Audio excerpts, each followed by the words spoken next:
देवेंद्रजींचं हिंदुत्ववादी भूमिका आणि प्रभू राम मंदिर उभारलं जावं याकरता जे आंदोलन झालं त्यात कारसेवक म्हणून संपूर्ण महाराष्ट्राला नव्हे देशाला माहीत आहे।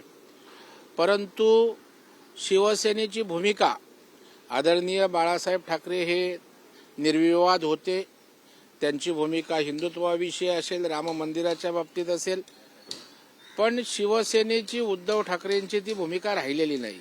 त्यांच्या पक्षाच्या भूमिका त्या राहिलेल्या नाहीत आणि म्हणून उसनं अवसान आणण्याचा प्रयत्न आहे। आता देवेंद्रजींनी फोटो ट्विट केल्यानंतर तुम्ही जागे होणार आणि तो फोटो ट्विट करणार, यांनी तुमचं राम मंदिराच्या बाबतीत जे जनतेत मत तयार झालंय ते आपण बदलवू शकत नाही।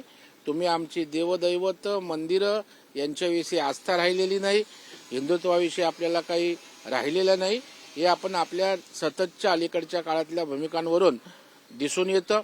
देवेंद्र फडणवीस साहेब कारसेवक म्हणून त्या ठिकाणी आंदोलनात कसा सहभाग होता यावर वारंवार त्या ठिकाणी फोटो आलेत, कात्रणं आलेत।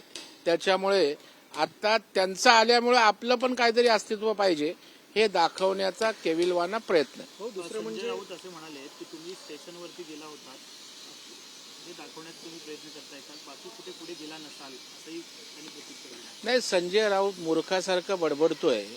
आता स्टेशनवर गेला होता, स्टेशनवर काय चहा आणि वडापाव खायला गेले होते का? बरं, त्या आंदोलनातली ती ऍक्शन दिसते, लोक जात आहेत, त्याच्यामुळे मला वाटतं बावळटपणासारखं संजय राऊत बरळायला लागलाय। भाऊ, काँग्रेसकडनं सुद्धा उद्या दिवसभरात मुंबईमध्ये विविध ठिकाणी राम मंदिर लोकार्पणावरून कार्यक्रमाचं आयोजन करण्यात आलंय।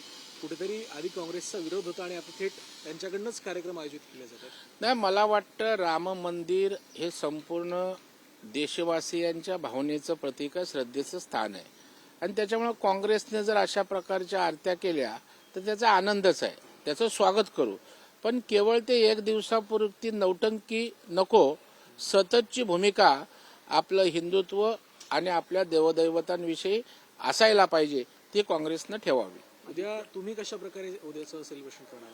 उद्या वेगवेगळ्या ठिकाणी मंदिरात आरत्या होणार आहेत, वेगवेगळ्या प्रकारचे कार्यक्रम आहेत, रोषणाई केलेली आहे आणि त्याच्यामुळे दिवाळी जशी आपण साजरी करतो तशा प्रकारे धूमधाम करत मीच काय आमचे सगळे नेते कार्यकर्ते सगळे लोक साजरी करणार आहोत। उद्धव ठाकरे यांना स्पीड पोस्टने निमंत्रण आल्याची माहिती मिळाली, पण उद्धव ठाकरे जे आहे ते उद्या काळाराम मंदिरात जाऊन महाआरती करणार आहेत। मला वाटतं आमच्या उदय सामंतांनी अत्यंत बोलकी प्रतिक्रिया दिलेली आहे की ते गतीनं त्या ठिकाणी जावेत राम मंदिराच्या इकडे अयोध्येला, म्हणून त्यांना स्पीड पोस्टने त्या ठिकाणी पाठवलेलं असावं, असं मला ती खूप प्रतिक्रिया आवडलेली आहे।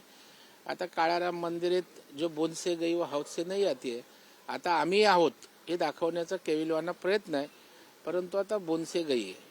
आदित्य ठाकरे असे म्हणाले की मुख्यमंत्र्यांनी अयोध्ये दौरा रद्द केला कारण त्यांना आता दावोस आवडलेला आहे, ते पुन्हा तिकडे जाऊ इच्छित आहे। नाही, आदित्य ठाकरे बचकंड्यासारखी भूमिका घेतोय, अत्यंत बालिश। आता दावोसला जाणं आणि अयोध्येच्या राम मंदिरात जाणं काहीतरी काय संबंध आहे का? अर्थार्थी दोन वेगवेगळे विषय, एक आर्थिक आपल्या राज्याच्या प्रगतीचा विषय आणि दुसरा आपल्या भावनांचा, देवदैवतांचा, श्रद्धेचा विषय आहे। परंतु आता हे सगळे सरमिसळ झालेलं आहे। उद्धव ठाकरे तसेच आता आदित्य ठाकरेंच्या भूमिका सुद्धा सरमिसळ होत अत्यंत बालिशपणासारखं सकाळ दुपार संध्याकाळ बोलायला लागले। ठीक आहे, थँक्यू।